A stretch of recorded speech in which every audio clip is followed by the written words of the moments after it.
मुक्ता दाभोलकर सध्या आमच्या सोबत आहे। मॅम, तुमचे वडीलचे जे आरोपी होतात त्यांना आता दोषमुक्त करण्यात आलेलं आहे। पहिली प्रतिक्रिया तुमची काय असणार आहे आणि कसं बघतात तुम्ही? अर्थातच या आरोपींना जो त्यांना आता जामीन मिळालेला आहे, दोषमुक्त नाही करण्यात आलेलं, त्यांना आता जामीन मिळालेला आहे आणि त्या जामिनाच्या विरुद्ध आम्ही निश्चितच सर्वोच्च न्यायालयामध्ये जाणार।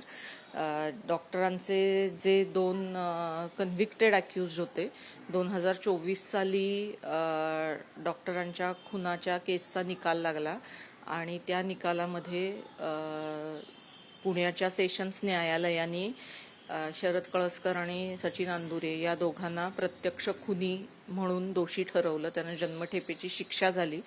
तर एप्रिलमध्ये आत्ता 2026च्या शरद कळसकरना ऑलरेडी जामीन मिळालेला आहे आणि आता सचिन अंदुरेला दुसरा जामीन मिळालेला आहे। शरद कळसकरच्या जामिनाविरोधात आम्ही ऑलरेडी सुप्रीम कोर्टामध्ये गेलेलो आहोत आणि या जामिनाच्या विरोधात देखील आम्ही कुटुंबीय म्हणून सुप्रीम कोर्टामध्ये जाऊ।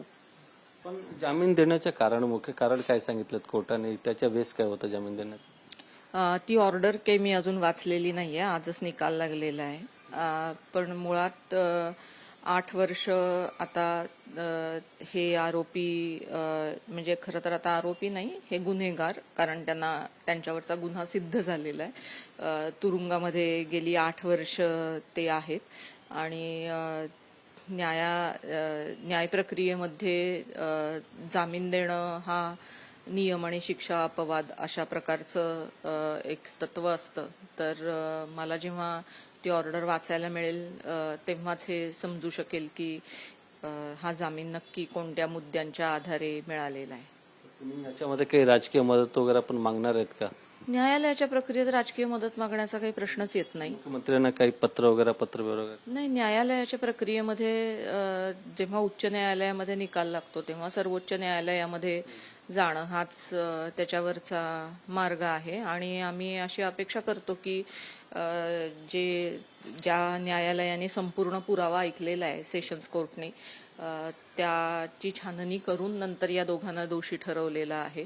तर त्या गोष्टी लक्षात घेऊन सुप्रीम कोर्टामध्ये आम्हाला न्याय मिळू शकेल। इथं मला एक हे सांगितलं पाहिजे की हे जे चारही रॅशनलिस्ट आहेत, डॉक्टर दाभोलकर, कॉम्रेड पानसरे, कलबुर्गी आणि गौरी लंकेश, या चारही रॅशनलिस्टांचे हे दोघे जण ज्यांच्यावरती गुन्हा सिद्ध झालेला आणि उरलेले संशयित आरोपी यापैकी बहुसंख्य जण आज जामिनावर बाहेर आहेत। त्यामुळे हे लक्षात घेतलं पाहिजे की 13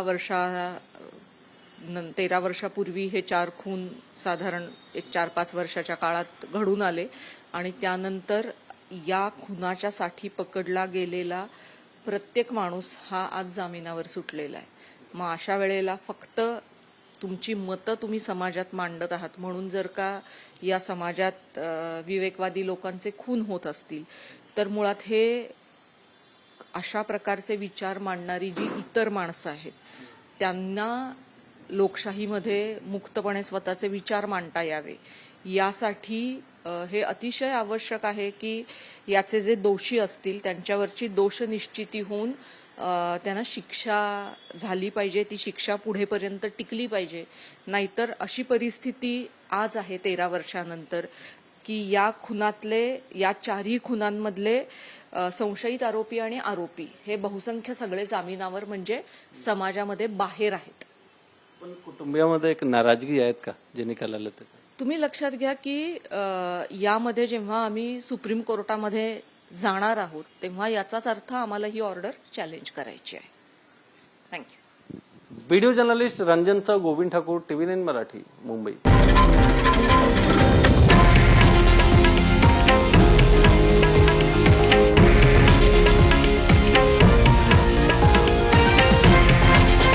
हे आहे देशातील नंबर 1 न्यूज नेटवर्क आणि आपण पाहत आहात TV9 मराठी, एकमेव।